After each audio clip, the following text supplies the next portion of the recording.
Hey guys, welcome back. So now we're getting into the conclusion of Maestro World War M.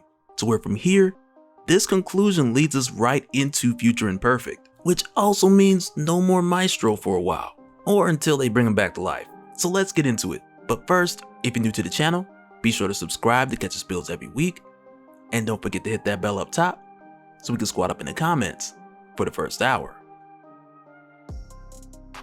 Alright, so for this one we jump back in right where we left off, with Maestro defeating Giganto, as well as Doom pulling Namor and only Namor back to Latveria, and mainly because at this point Doom has cut his ties with the Abomination, with him making moves behind Doom's back. But as far as Blonsky, who we've seen go through a range of emotions throughout this series, the last time we had seen him he had pretty much given up on everything again. Only for Maestro to then save his life, because Maestro's not gonna let somebody die. Not if that's what they're trying to do. But with this bringing us to the place to where the Abomination, he's had enough of Doom and Namor, because their war against Maestro cost the life of a woman and a child who reminded him of his deceased wife Nadia and the child that they could have had, and the life that they could have had. And for the Abomination to see them just taken out so quickly, at first he was full of rage, and then shortly after he was like there's nothing to live for. But with the Abomination going through all this, it's interesting when he shares this with Maestro, because Maestro then tells him why it is that Maestro just won't quit. But before we get to that, it's here where the Abomination shows Maestro the device that he was given by Winston, which will literally teleport them back to Doom's castle. But when he pushes the button to take him and Maestro over to Doom, it's not working. And the reason why is pretty obvious to us, because we'd seen Winston get shocked, slash torched, slash there's nothing left but his feet. And over in Latveria, next to Winston's feet, is the receiver device to allow Blonsky to come back, and it's just beeping away like crazy. And when Namor hears it and picks it up, Doom knows that this is the device on the receiving end that will bring Blonsky back. But he refrains from hitting the button and just letting him come back, because he doesn't know if this is Blonsky or Maestro killed Blonsky and he took the transporter, or if the Abomination teamed up with Maestro and the two of them are heading here to tear everything down. And if they push that button, there's no guarantee as far as what they're going to be on the receiving end of. So then Namor's like, okay, well what do we do? And Doom simply responds, plan.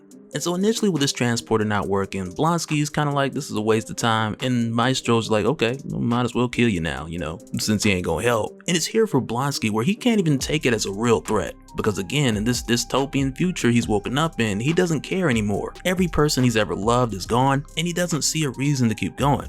And it's here where he then asks Maestro, what is it that keeps him going? And Maestro tells him it's because of all of the people who wanted him dead over all these years. They've wanted the Hulk gone and now the Maestro gone. And if he gives up and dies, then every last one of those people win. And for Maestro, it doesn't matter if these people are long dead and gone. He doesn't care. He just does not want to give them that win or that satisfaction. And with hearing this, it causes Blonsky to hit him with that meme face. That little girl that went viral many years ago, holding that hand out and looking like, what is you talking about? Like, that is the expression that Blonsky's making right now. And he tells Maestro that that's messed up. So then Maestro's like, well, you asked. And Blonsky's more or less like, I know, but still. But at a moment's notice within this conversation, the transporter then starts to take Blonsky, because on Doom's end, the transport has been accepted. And with seeing this, Blonsky immediately tells Maestro to hang on. So as he gets sent to Latveria, Maestro can tag along with him. And with Maestro grabbing a hold, it works. But then when they land in Latveria, they land right in the middle of an adamantium cell. And when the two of them get there, Doom, he's already up on the screen over to their side. And of course Doom, he's ready on the broadcast like, oh, it appears that Blonsky has brought a friend. But even still, I imagine, like in my mind, that Doom had put the mic on mute and he turned to Namor like, I told you they were teamed up. And he just does a victory lap in his wheelchair like, what I say. Doom was right. Because I imagine that outside of Doom's usual response, which is just to continue with arrogance as if he never doubted himself, that there's gotta be a moment or two where he just like, I knew it. But with Doom having Maestro here in this adamantium cage along with the Abomination, Doom sees this as an opportunity to get rid of the Maestro once and for all. So Doom sends in poisonous gas, but also with him being well aware that the Maestro can hold his breath for a long time. But Doom's not worried about that because all they have is time. And he knows that the Maestro can't hold his breath forever. And with Doom doing this, Namor expresses that he dislikes this, because poisoning an enemy from a distance seems cowardly. But Doom don't care. A win is a win. And as a matter of fact, that same train of thought for Namor is what got him Imperius wrecked in the last issue. But for Maestro, even with him being in the clutches of Doom, it's here where he outthinks Doom in this situation. because he notices that these adamantium bars are just wide enough for him to go back down to Banner's size and squeeze his way right through. And when Doom sees this, fear grips him in his soul. But also with the Maestro doing this, the Abomination gives him a bit of a push, and it's like even with the gentlest push, it's still a Hulk-sized push, and Maestro actually took the time to express that it hurt. And of course the Abomination was just like, he was just trying to help. But just after this Maestro, he then transforms back into his hulking form, and this is one of those things that we'd seen Peter David break down back in Maestro War and Pax, issue 4, when we saw the Maestro ask Bruce to trust in him and put all the responsibility in his hands, which not only made Maestro stronger on the outside and significantly larger, but it put him in the seat as the lead consciousness, giving him the capability to use Banner's puny size if needed. But just after Maestro made his way out, he figured that Doom had said just the bars and the floor were adamantium, and with him knowing this, he pulls the bars along with the floor, just the part that's adamantium, out from the rest of the cell, which then of course frees the Abomination. But also with all the destruction and rubble, it gives the two of them a chance to lose the Human Torch and Namor. And it's here when they're on the move where Maestro asks Blonsky, like, are you sure you know your way around computers? And the Abomination's like, yes, I'm a spy, I can hack anything. To where from there, Maestro then asks if he knows where Doom's computers are located, and Blonsky's like, yep, just one floor down. But then it's here where Namor finds the two of these guys, which was bound to happen because two Hulks ain't finna be running through the hallway and you're not gonna hear it. But with Blonsky mentioning that he needed to get one floor down, Maestro then improvises and he knocks a hole in the floor so that the Abomination can get to the computer room, while Maestro stays up here and he handles Namor. And so for Blonsky, when he gets down to the lower floor, he initially runs into a bunch of Doom bots, but it doesn't take him long to just smash through all of them. But then from here, just above, with Maestro going against Namor, who initially is telling Maestro how they could have ruled together and how the two of them could have brought this world to its knees, and it's here where Namor mentions that he realizes that regardless of him working with the Hulk and with the Defenders, or him working with Doom, that in either case, eventually Namor was betrayed. But then it's also here through the course of this where Maestro gets in Namor's head, and he tells Namor that he's always been betrayed because he's not trustworthy. And when I seen that, man, I was like, that's pretty deep. Because throughout Namor's history, everything supports this. Because sure, just about anywhere you look, you'll see Namor fighting for his people, defending his people, or even killing for his people. But because of his arrogance and pride, it's caused him to cross the line of what would seem to be a hero or a villain. Much like we'd seen in this recent conversation with the Abomination.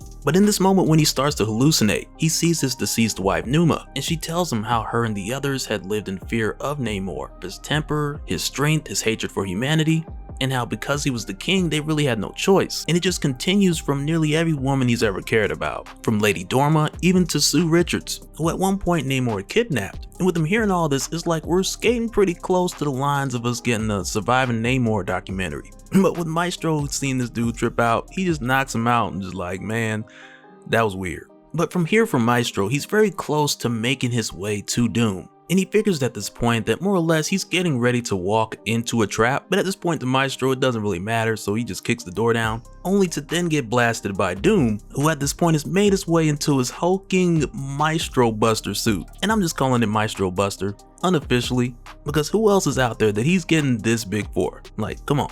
But with Doom blasting Maestro, he lets Maestro know that that hit or that blast was only on his lowest setting. But then right away, a huge flame runs between Doom and Maestro, coming from the Human Torch. And it's here where we find that Jim Hammond, the original Human Torch, the android, he no longer has control of himself. Because Emil Blonsky, ex-KGB, he's hacked into Doom's systems and he's taken full control of the Human Torch. To where from there, Blonsky then disables Hammond's self-preservation protocols and he sets Hammond to go supernova. And it's here where Doom is like, dude, if you do this, all of us are gonna die. But once again, the Abomination, he just doesn't care. And he sets Jim Hammond to go supernova, while Namor, who had just woken back up, he walks in the room, he's like, hey, what's all this screaming going on? Only for that to be Namor's famous last words. And when we get the narration as Castle Doom blows up, Maestro's already back in dystopia, thousands of miles away, and he expresses that he can see the sky lit up from this explosion, from Latveria,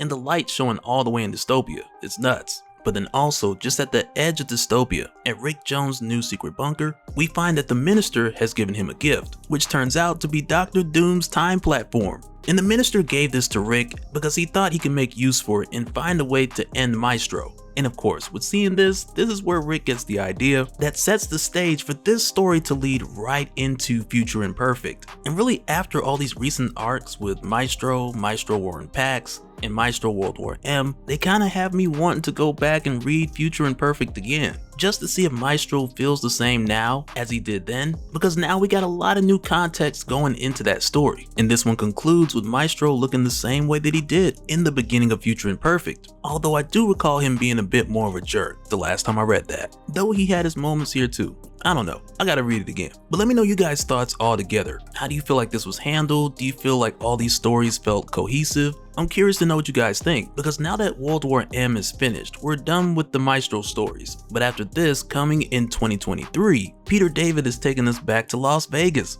for brand new Joe Fixit stories. And I can't wait to see where that goes. Hopefully to Madripoor, but also hopefully we get as much with that series, to where we get just as much for Joe Fixit as we got for Maestro. But let me know what you guys think. I'll keep my fingers crossed in the meantime. And so now real quick, I want to give a special shout out to all the patrons. Thank you guys for all of your support. And for anyone who's new here who wants more information on how to support the channel, I got a link below so we can go to patreon.com/dopespill. But that'll do it for this one, guys. Let me know your thoughts down in the comments below, and we'll do it again on the next one. Alright, later.